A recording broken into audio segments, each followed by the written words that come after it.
Hello friends, welcome to code one. বন্ধুরা, PHP form related যে এপিসোডগুলো আমরা দেখছিলাম সেই এপিসোডের আরও একটা ভিডিওতে আপনাকে স্বাগত জানাচ্ছি। তো আজকের যে ভিডিওটা, সেই ভিডিওটা আমরা একটু ইনপুট ফিল্ড নিয়ে কাজ করব। তো এই যে ভিডিওটা আমরা দেখেছিলাম গত ভিডিওতে, তো সেই ভিডিওতে আমরা কী করছিলাম, জাস্ট একটা ফর্ম ফিল আপ করছিলাম। সেই ফিল আপ করার পরে সেই ডেটাগুলোকে সেশনের মাধ্যমে এখানে এসে প্রিন্ট করাচ্ছিলাম। তো ভেরি গুড। তো এখন এই যে ডেটাগুলো, এই ডেটাগুলো সবসময় যে ইউজার এইভাবে লিখবে, আমরা যেভাবে চাইছি, যে কোডাররা আমরা যেভাবে চাইছি, কোডাররা আমাদের একটা এরকম ধারণা থাকে যে ইউজার এটাকে কেনই বা অডভাবে লিখবে, মানে যা তা জিনিসের মধ্যে কেন লিখবে, ইউজার এইভাবে লিখবে, নাম সুন্দরভাবে, ইমেল অ্যাড্রেস সুন্দর, পাসওয়ার্ড। দেখুন, এরকম হয় না রিয়েল লাইফে, ঠিক আছে? সমস্ত ইউজার কিন্তু আমাদের ইচ্ছা মতন কাজ করবে না। তারা এখানে র্যান্ডম জিনিস করতে থাকবে, র্যান্ডম স্পেস দিতে থাকবে, তারপরে এরকম অদ্ভুত টাইপের কিছু ক্যারেক্টার এখানে প্লেস করতে থাকবে। তো এই সমস্ত বিষয়গুলো আমাদের কিন্তু কোডার হিসাবে, প্রোগ্রামার হিসেবে আমাদেরকেই কেয়ার নিতে হবে। আমাদেরকে কখনোই ইউজারকে ট্রাস্ট করা যাবে না। ওকে? তো এরপরে থাকছে স্পেশাল টাইপের কিছু ইউজার, যারা চাইবে আমাদের ডেটাবেসকে ক্ষতি করতে। তো তাদেরকে আমরা সাধারণত হ্যাকার বলে থাকি। তো তারা চাইবে আমাদের ওয়েবসাইটটা হ্যাক করে নিতে, আমাদের অ্যাপ্লিকেশনটা হ্যাক করে নিতে, তারপরে সেখান থেকে ব্ল্যাকমেল করতে, এক্সেট্রা এক্সেট্রা। তো তারা চাইবে যে আমাদেরকে কিভাবে আমাদের ডেটাবেসটাকে ক্ষতি করা যায়। তো তারা এখানে এসে বিভিন্ন টাইপের স্ক্রিপ্ট লিখে দেবে, ঠিক আছে, জাভা স্ক্রিপ্ট। তো এটাকে আমরা বলে থাকি যে ক্রস সাইট স্ক্রিপ্টিং, ঠিক আছে? তো এখানে আমি এখন জাস্ট অ্যালার্ট হিসাবে কিছু লিখছি। দেখুন, এরকম টাইপের কিছু জিনিস, এইভাবে কোনো কিছু কোড ফোড না লিখে কোনো স্ক্রিপ্টিংয়ের কোনো স্ক্রিপ্ট পাঠিয়ে আমাদের ডেটাবেসকে হ্যাক করার চেষ্টা করবে। তো এগুলোকে বলছে ক্রস সাইট স্ক্রিপ্টিং। তো এখন এই সমস্ত বিষয়গুলোকে আমাদের কেয়ার নিতে হবে। যেমন আমরা ডিসাইড করে দেবো ইউজার কতটা তার ক্যারেক্টার নাম দেবে, ঠিক আছে, তার ইমেল অ্যাড্রেস কেমন হওয়া উচিত, তার পাসওয়ার্ড কেমন হওয়া উচিত, পাসওয়ার্ডের লেন্থ কেমন হওয়া উচিত, এই সমস্ত বিষয়গুলো আমরা ম্যানেজ করব, ঠিক আছে? আমরা অ্যাজ এ প্রোগ্রামার ম্যানেজ করব। তো সেটা কীভাবে ম্যানেজ করব? তো বেসিক কিছু জিনিস দেখব, সেই জিনিসগুলোর মাধ্যমে আমরা এটাকে ম্যানেজ করার চেষ্টা করব। দেখুন, এখন আমি এরকম টাইপের কিছু জিনিস লিখেছি, এখানে লেখার পর আমি জাস্ট সাবমিট করে দিচ্ছি। দেখেছেন যে আমার স্ক্রিপ্টটা রান হয়ে গেছে এখানে। এবার আমি যখন ওকে করব, দেখুন এই যে আমি যে সমস্ত জিবারিশ যা কিছু লিখেছি সেগুলো এসছে। এখানে আমি একটা স্ক্রিপ্ট লিখেছিলাম, সেটা কিন্তু রান হয়েছিল। এখন এই ডেটাগুলোকে আমরা যদি ডেটাবেসে সেভ করতে যেতাম, আর ওই যে স্ক্রিপ্টটা সিম্পল অ্যালার্ট না হয়ে কোনো একটা ক্রিটিক্যাল কোনো একটা স্ক্রিপ্ট হতো, তাহলে আমাদের ডেটাবেসকে পুরো ডিস্ট্রয় করে দিতে পারত। সেটা সম্ভব। ওইভাবেই কিন্তু হ্যাকিং হয়, ডেটাবেস নষ্ট হয়। তো এখন আমরা কিভাবে এর প্রিকশন নিতে পারি, ঠিক আছে? তো আমরা এর হাত থেকে কী করে বাঁচতে পারি?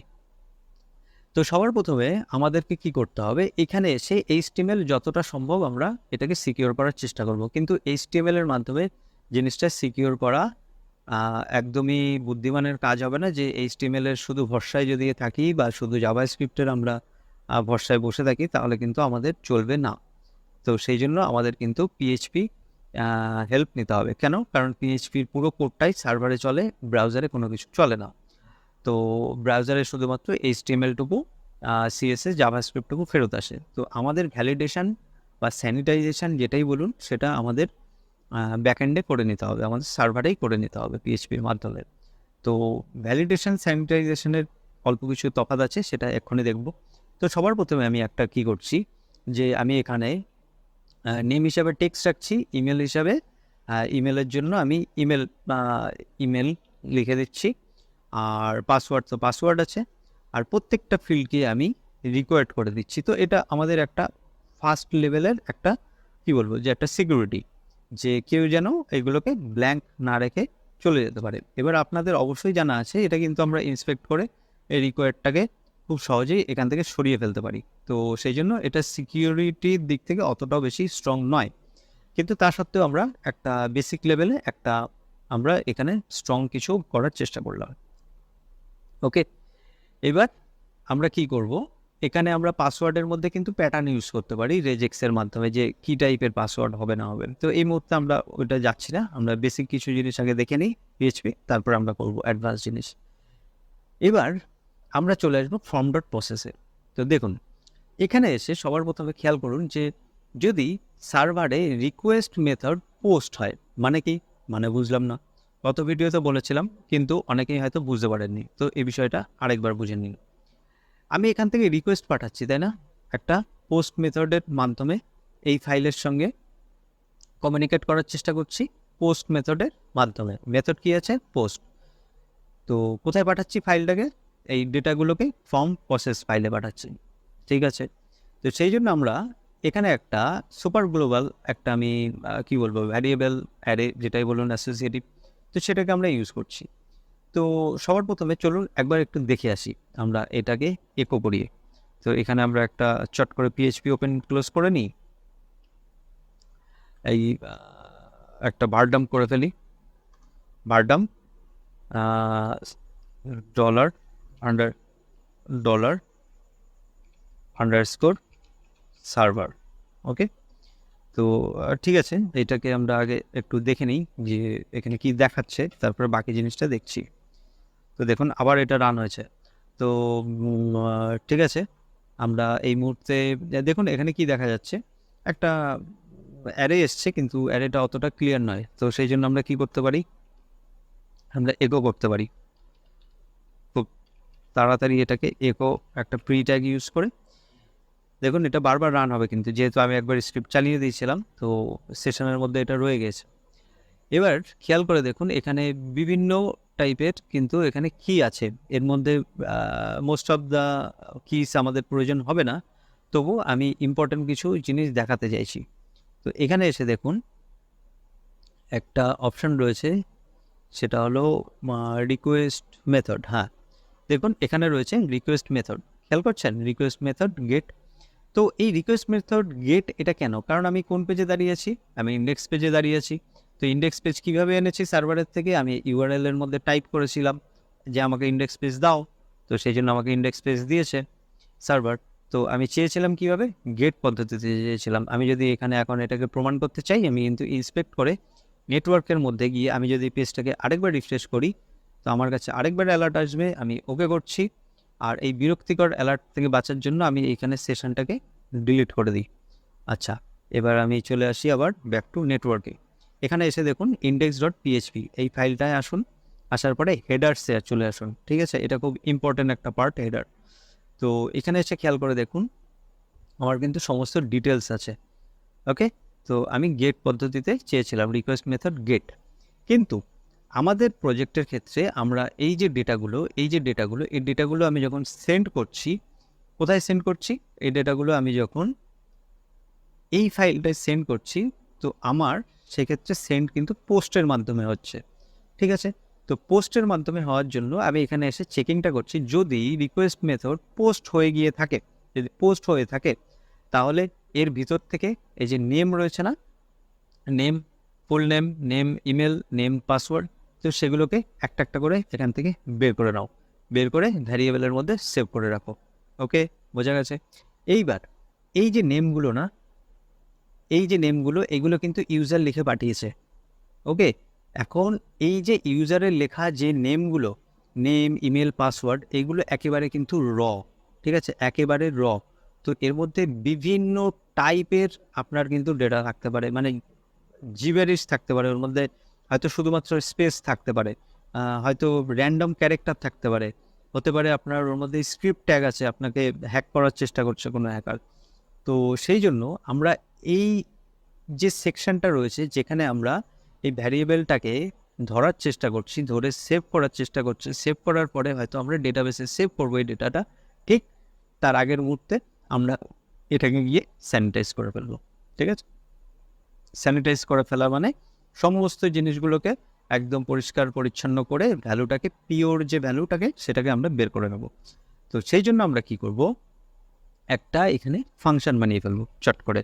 আমরা কিন্তু ফাংশনের ক্লাস করে এসেছি, তো এখানে এসে ফাংশন কী জিনিস সেটা নিয়ে কিন্তু প্রশ্ন করলে চলবে না, বা মনে সন্দেহ থাকলেও চলবে না। তো এটা আমরা নাম রাখছি স্যানিটাইজ। ওকে, তো এখন এর মধ্যে কি করব, স্যানিটাইজের মধ্যে একটা ডেটা নেব, ঠিক আছে, প্যারামিটার হিসাবে। এবং এই ডেটাগুলোকে দেখুন আমি কিভাবে এটাকে স্যানিটাইজ করছি। তো সবার প্রথমে আমি কি করব, ট্রিম করব। ট্রিম একটা স্ট্রিং মেথড। তো এই ট্রিমের মাধ্যমে আমরা কি করতে পারবো, এর মধ্যে ডেটাটাকে দিলাম, ডেটাটা ট্রিম হয়ে যাবে।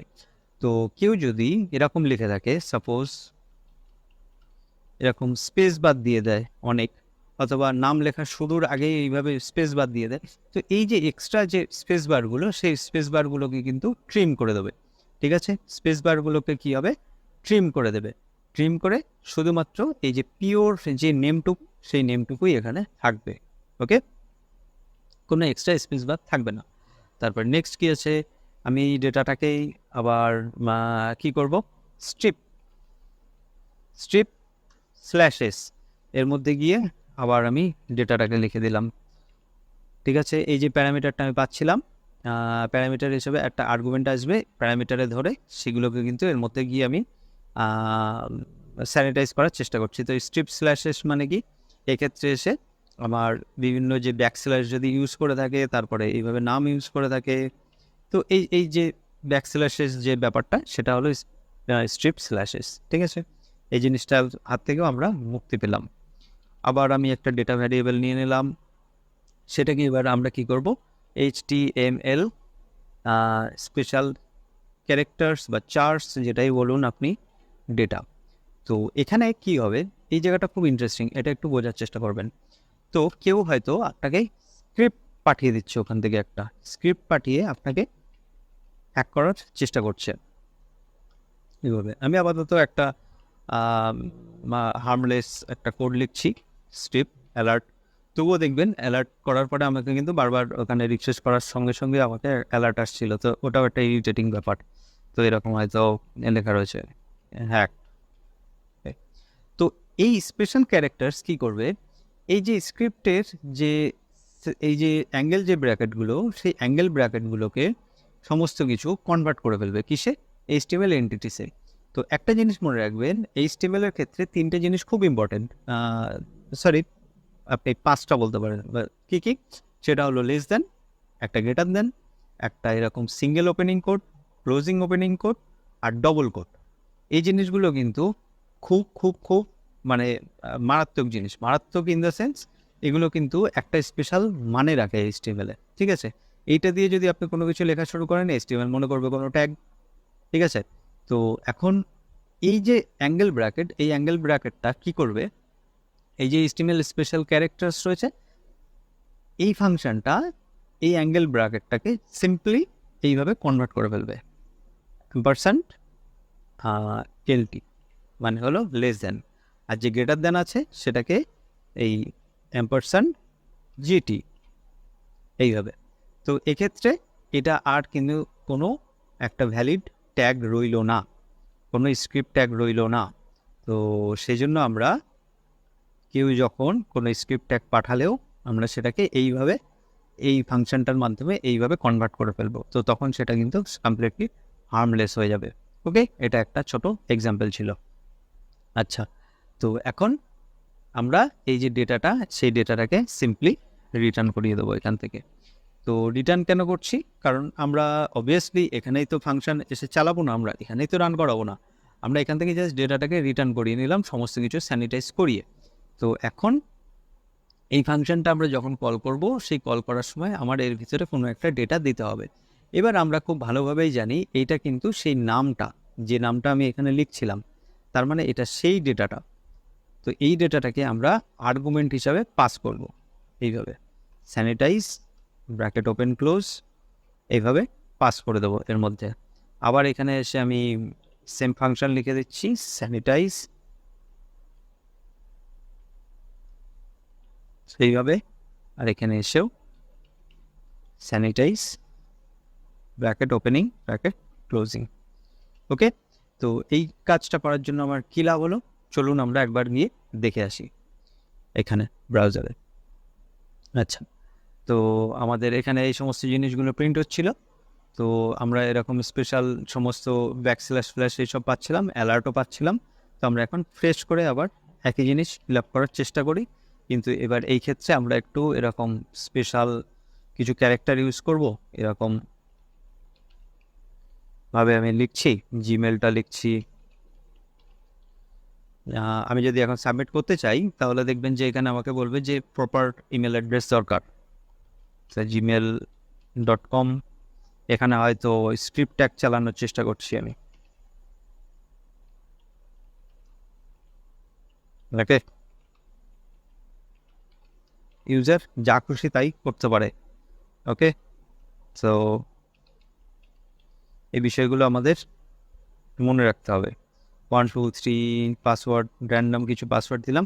এবার খেয়াল করুন এই জায়গাটাকে চেঞ্জ হবে, আর চেঞ্জ হওয়ার সঙ্গে সঙ্গে এখানে নতুন কিছু ডেটা আসবে, সেটা কী রকম দেখায় সেটা আমরা দেখে নিই।